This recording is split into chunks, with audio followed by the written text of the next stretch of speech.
정치권의 키워드로 대선 전국 짚어보는 시간입니다. 추은호 해설위원과 함께 알아보겠습니다. 안녕하십니까? 어서 오세요. 안녕하세요. 대선 전국 첫 번째 키워드 확인해 보겠습니다.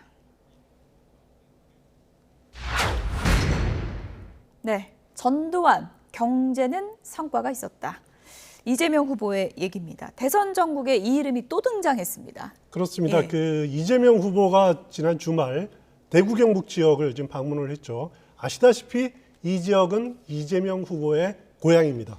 고향이고 어떻게 보면은 지지율이라든가 보면은 과거 TK라는 지역은 보수의 심장이라고 할 수 있지 않습니까? 그렇기 때문에 지지도에서 이재명 후보가 윤석열 후보보다 가장 뒤지는 지역이 이 지역입니다. 그렇기 때문에 고향에서 어떻게든지 가급적 표를 좀 끌어올려서 따라붙어야 된다. 최대한 따라붙어야 한다는 것이 이번 방문의 목표일 텐데요. 그러기 위해서 이재명 후보가 쓴 전략은 전두환, 박정희 두 전직 대통령에 대한 나름대로의 재평가를 끊임없이 가는 곳마다 내놓았고, 그것이 나타난 것이 바로 전두환 전 대통령 경제에 대해서는 나름대로 그래도 봐줄 부분이 있는 것 아니냐, 이런 식의 언급을 했습니다. 네, 전두환도 공과가 존재한다. 경제가 제대로 움직일 수 있도록 한 건 성과인 게 맞다, 이렇게 얘기를 했는데, 이게 이전에 보였던 그 행보와는 또 다른 취지의 발언이어서 이거 말 바꾸기 아니냐, 이런 지적도 있어요.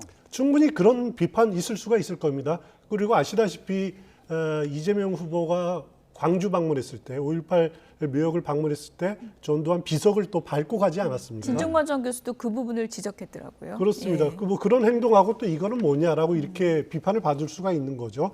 여기에 대해서는 이제 윤석열 후보의 경우에는 같은 법조인으로서 이렇게 말이 많이 바뀌느냐, 이런 지적을 했고, 저는 심상정 후보의 지적이 상당히 눈여겨볼 필요가 있는 것 같은데, 심상정 후보가 이런 표현을 했습니다.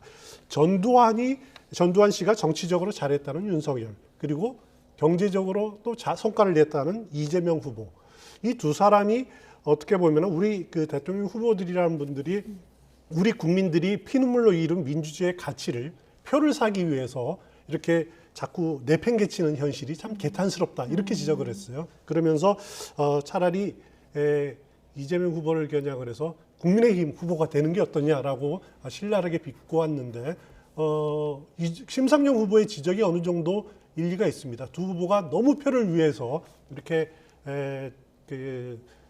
전두환 씨에 대한 역사적 평가를 내려진 부분들인데, 이렇게 자꾸 말을 바꾸고 또 우호적으로 보는 것은 좀 문제가 있지 않느냐라는 것이 많은 사람들의 생각인 것 같습니다. 네. 일단 뭐 이런 논란이 일어나니까 윤석열 후보 측에서는 아니 윤석열 후보 발언했을 때 그렇게 난리를 치더니 왜 이거는 내로남불 아니냐, 이런 지적이고, 또 이재명 후보는 어떻게 발언 다 듣고서는 일부만 똑 떼서 문제 삼느냐, 이런 입장 아니겠습니까? 그렇습니다. 그 이재명 후보의 발언의 앞부분을 보면 분명하게 전제가 있습니다. 그러니까 총칼로 국민 생명을 해하는 행위는 용납될 수 없다. 결코 반복될 수 없는 중대 범죄다라고 하는 점은 분명히 지적을 했어요. 예. 그리고 경제 성과를 지적을 또 했는데, 윤석열 후보 경우에는 지난 10월에 전두환 씨에 대한 평가 부분들이 있었죠. 그때 이런 말을 했었죠.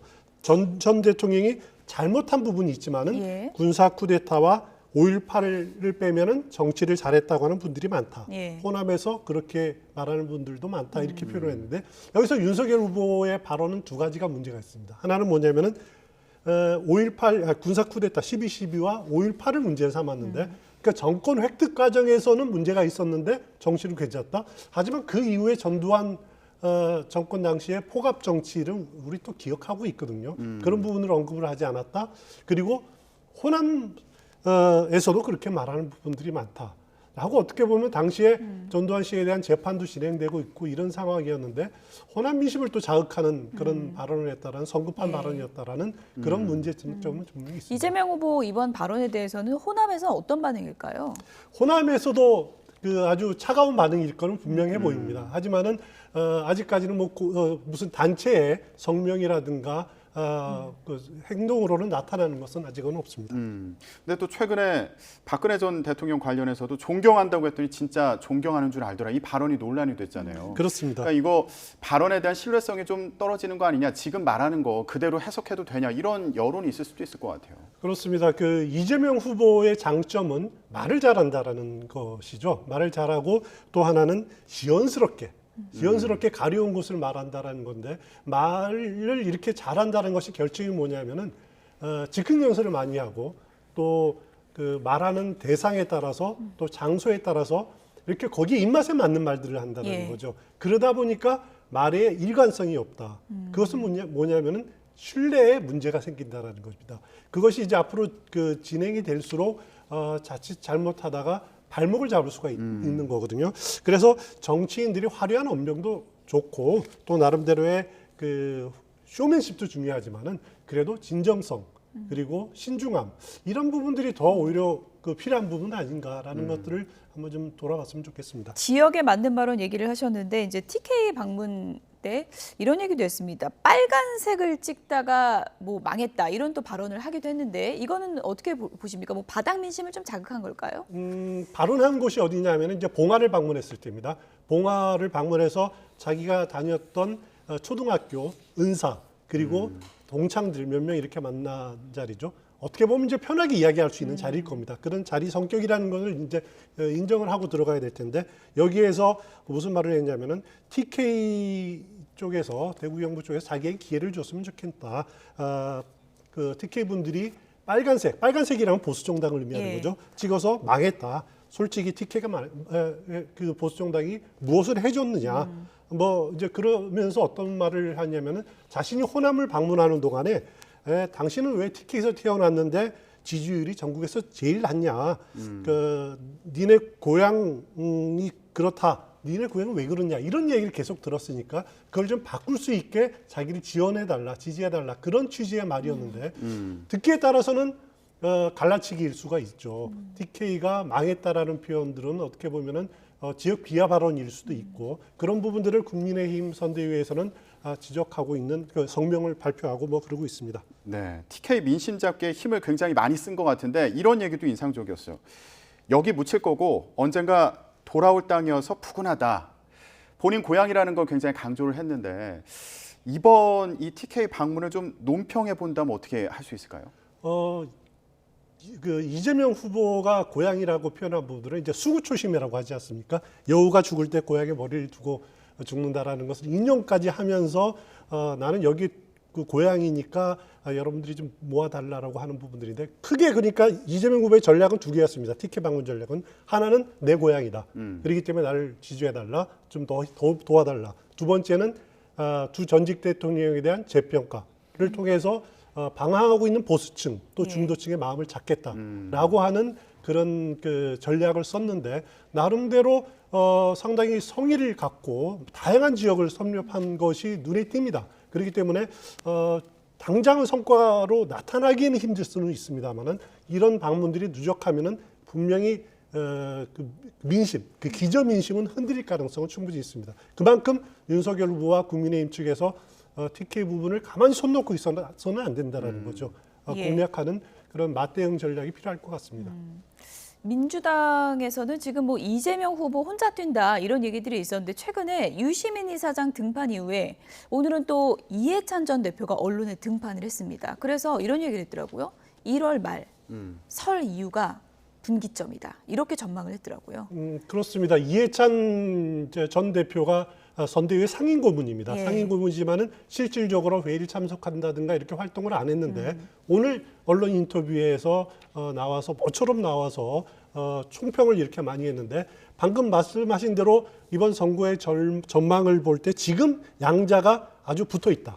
지지율이 붙어 있다. 그렇지만은 그것이 한 내년 1월 말, 그러니까 설날 전후에서 그 지형이 이제 형성이 될 거다. 그리고 1월 말 무렵의 피크다. 그러니까 뭐냐면 그 민주당의 전략은 지금 그 딱 붙어 있지만은 지금부터 1월 말 1월 정도까지 바짝 활동을 해서 설 전후를 해서 골든크로스를 이루겠다. 이재명 후보가 앞서서 그것을 굳히게 들어가겠다. 그 굳히기가 설날 전후한 전날 민심을 형성을 하겠다라는 겁니다. 그것을 그래서 이제 골든 크레스 이루면은 공식 선거운동 들어가서 TV 토론의 우세를 통해서 확정짓겠다라는 것이 민주당의 전략이고 이해찬 전 대표도 네. 그런 전략을 이렇게 밝힌 것으로 이렇게 구사한 것으로 생각이 본격 듭니다. 등판의 신호탄이다 이렇게 볼 수 있는 건가요? 이해찬 전 대표? 행사 자체에 이렇게 적극적으로 나서 그러지는 않을 것 같고요.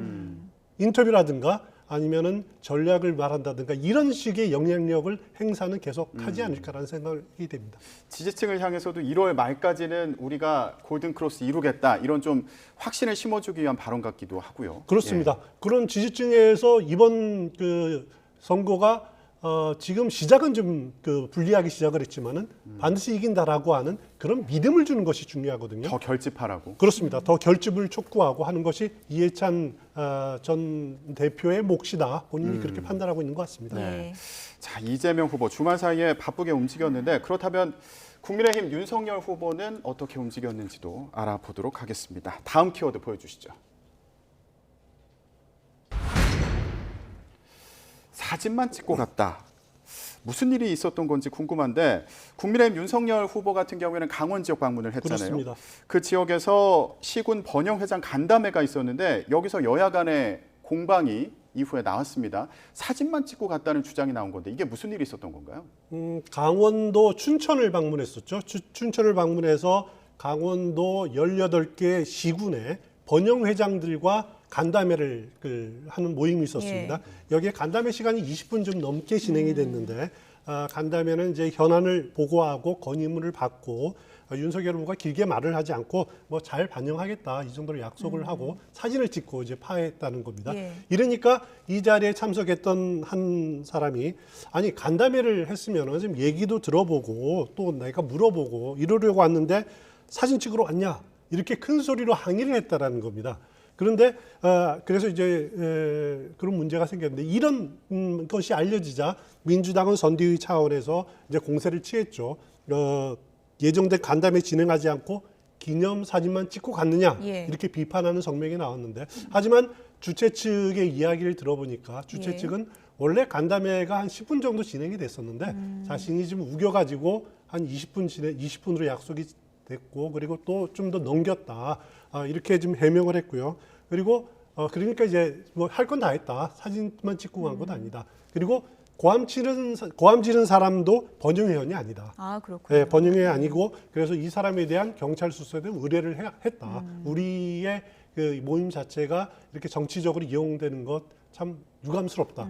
항의할 부분 하겠다. 이런 입장을 밝혔기 때문에 어떻게 보면은 민주당 선대위에서 전후 사정을 면밀하게 보지 않고 이렇게 비단 성명이 앞서서 나온 것이 아니냐 이런 생각도 듭니다. 워낙에 이제 앞으로 일정이 후보 모두 빡빡할 테니까 크고 작은 잡음들은 나올 것 같은데 이 부분을 좀 명확한 사실관계도 이제 파악하는 게 좀 중요하다는 생각이 들고 충청의 아들이라 그랬었는데 또 강릉에서는 또 외손자가 왔다 그랬더라고요. 그렇습니다.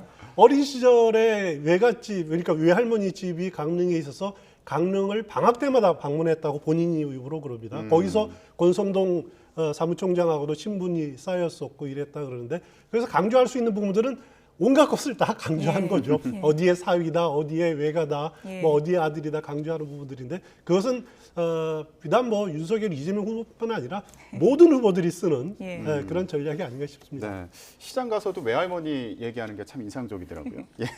표심에는 어떤 영향을 미칠지 참 궁금합니다. 자, 윤석열 후보 같은 경우에 요즘 또 행보를 보면 중도 확장에 힘을 많이 쓰는 것으로 보여요. 그렇습니다. 그래서 이 새시대 준비위원회도 공식 출범을 했는데 이게 어떤 역할을 할지 이것도 참 궁금하거든요. 일단 새시대 준비위원회는 선대위하고 별개 조직입니다. 윤석열 후보가 직속 조직이지만 하지만은 선대위와는 별개인 외곽 조직이죠. 위원장을 보면은 김한길 전 의원이 맡고 있죠.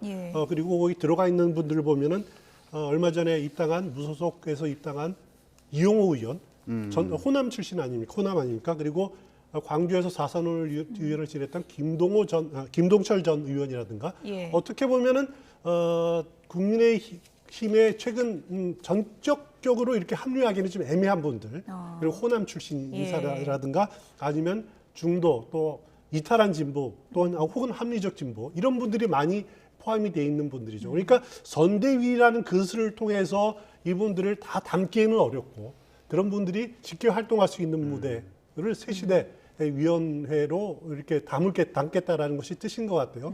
지난 박근혜 후보 시절에 예. 후보 시절은 그 국민통합위원회라는 걸 만들었지 않습니까? 물론 그때는 위원장이 후보를 했었고 예. 부위원장이 한강옥 전 의원이 했었죠. 뭐 이런 식으로 선거 때가 되면은 별도의 위원회를 통해서 다른 후보들 호남이라든가 아니면 그 진보 진영들 끌어오려는 작업들은 계속 진행을 해왔던 것 같습니다. 그런데 이제 보수도 진보도 아닌 실사고시 실용주의다. 윤석열 후보가 이런 부분을 강조를 했는데 중도층 잡는 것은 좋지만 이렇게 여러 통합만을 강조하다 보니까 정작 후보의 색은 보이지가 않는다는 비판도 있는 것 같습니다.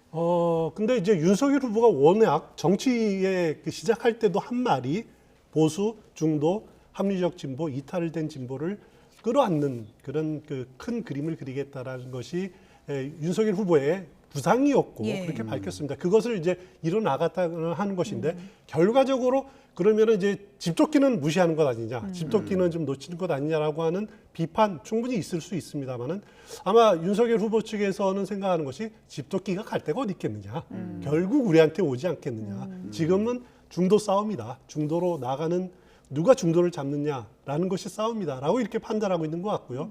이재명 후보도 비슷하게 판단하고 있는 것 같아요. 결국 중도 차지하기 싸움이다. 그렇기 때문에 계속 양쪽 모두 중도를 겨냥하기 위한 그런 목소리들 또 행보들 계속하고 있는 겁니다. 예. 근데 윤석열 후보 같은 경우에도 선대위에서 약자와의 동행이라는 아젠다를 크게 제시는 했는데 이게 아직 구체적으로 뭘 하겠다는 건지 이런 얘기는 언제쯤이면 들을 수 있을까요?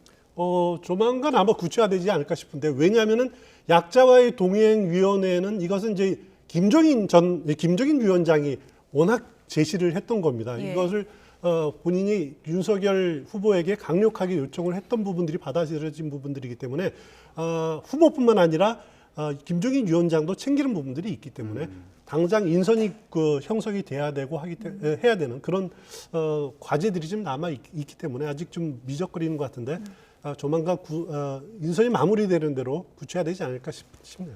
네. 대선이 80여일 남은 시점인데 지원 사격 전쟁도 치열합니다. 다음 키워드 보겠습니다. 네. 추미애 전 장관, 윤석열 후보의 선대위원장이다. 추윤 갈등이 얼마나 심각했는데 저런 말이 나옵니까? 선대위원장이라뇨? 이건 이제 진중권 교수가 추미애 전 장관을 겨냥해서 한 말인데요. 예. 뭐냐면은 최근에 추미애 전 장관이 윤석열 후보 그리고 이제 김건희 씨에 대한 공세를 계속해서 해나가고 있지 않습니까? 예. 특히 부대치는 부분들이 뭐냐면 이제 조국 전 장관에 대해서 추미애 전 장관이 굉장하게 어떻게 보면은 이재명 후보의 발목을 잡는 그런 양상을 보이고 있는 것도 사실입니다. 그러니까 이재명 후보가 조국 전 장관 사태에 대해서 사과를 하니까 추미애 전 장관이 또 날을 세우지 않았습니까? 그런 부분을 두고 진중권 교수는 추미애 그리고 유시민 두 사람이 오히려 도움을 주는 것 아니냐 윤석열 후보에게. 그래서 장애 선대위다 이런 표현까지 지금 하고 있습니다. 아무래도 추윤 갈등이 윤석열 후보를 키웠다 뭐 이런 평가도 있다 보니까 그 상황이 지금 좀 겹쳐 보이면서 이런 얘기가 나오는 게 아닌가 이런 생각도 들고요.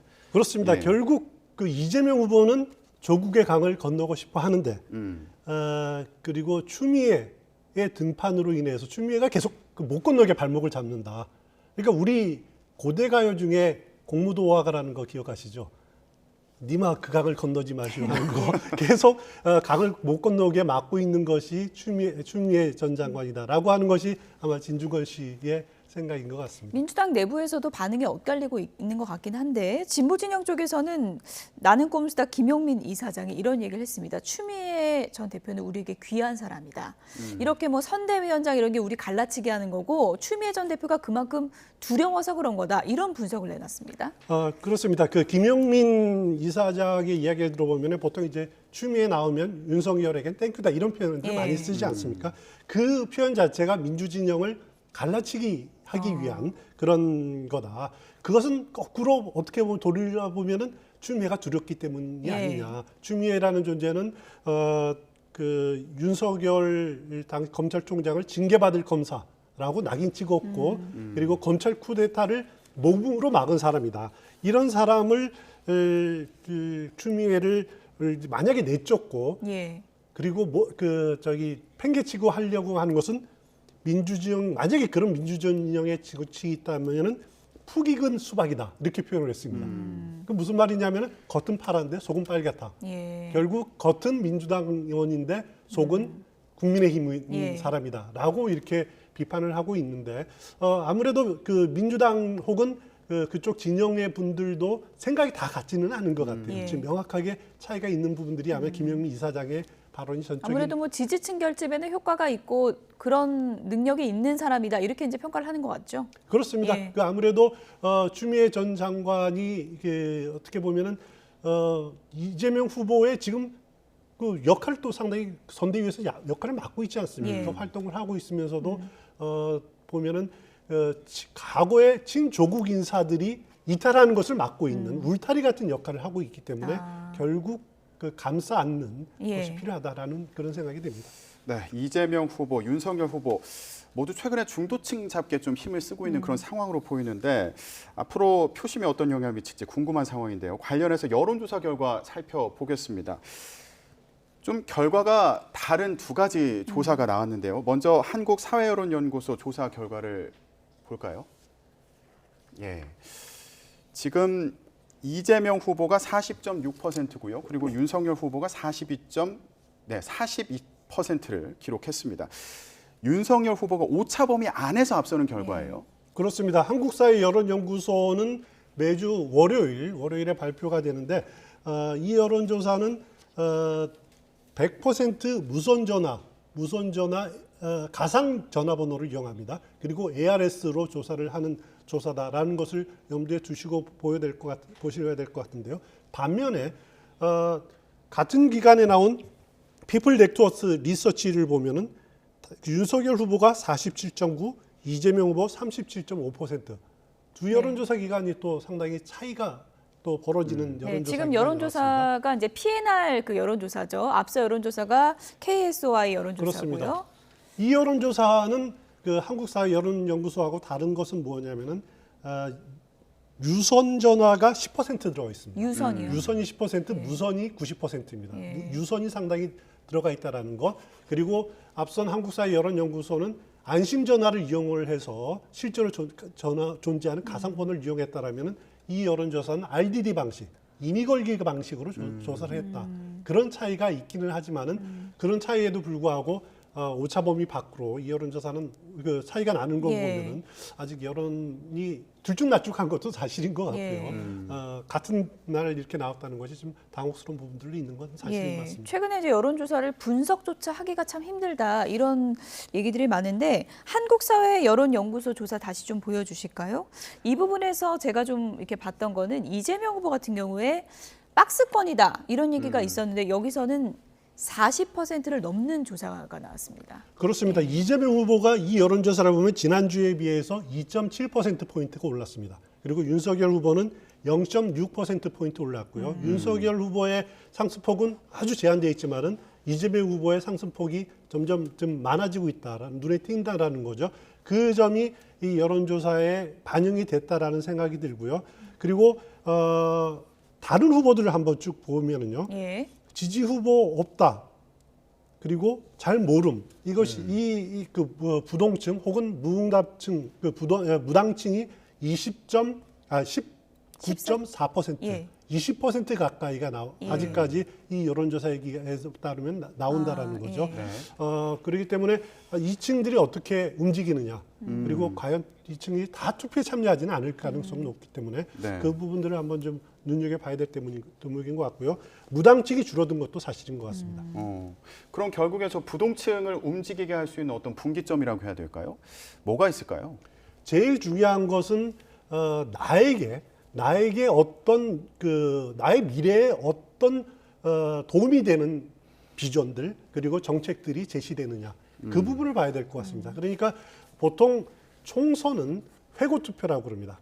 과거 지난 정치에 대한 돌이켜봐서 잘못했다라는 그 투표라고 그러고, 그리고 대선은 미래에 대한 전망 투표라고 그럽니다. 그러니까 내 삶이 앞으로 5년 동안 어떻게 바뀔 것이냐, 누가 더 낫게 해줄 것이냐라고 하기 때문에 미래 전망 투표 이렇게 표현을 하는데, 지금 대선 진행되는 과정을 보면은 이런 전망 투표라는 의미가 많이 줄어들고 있습니다. 과거에 그런가요? 대한 네. 심판이라든가 배우자 뭐 자질론, 또 후보 자질론, 이런 과거 투표만 진행이 되지 미래에 대한 그 전망은 사실 약한 부분들이 사실이거든요. 하지만 앞으로 대선전이 진행이 될수록 이런 전망 투표, 누가 어느 후보가 내 삶을 낫게 해주는 비전을 제시하느냐, 여기에 유권자들이 집중할 가능성이 높아 지금 보입니다. 어쨌든 여론조사, 다른 여론조사 다 추이를 보면은 양쪽의 지지자가 결집할 대로 결집했다, 이렇게는 공통적으로 분석해 볼 수 있는 것 같죠. 세대별로 보면은요, 저는 개인적으로는 40대 이상은 거의 다 결집 마음을 굳혔다.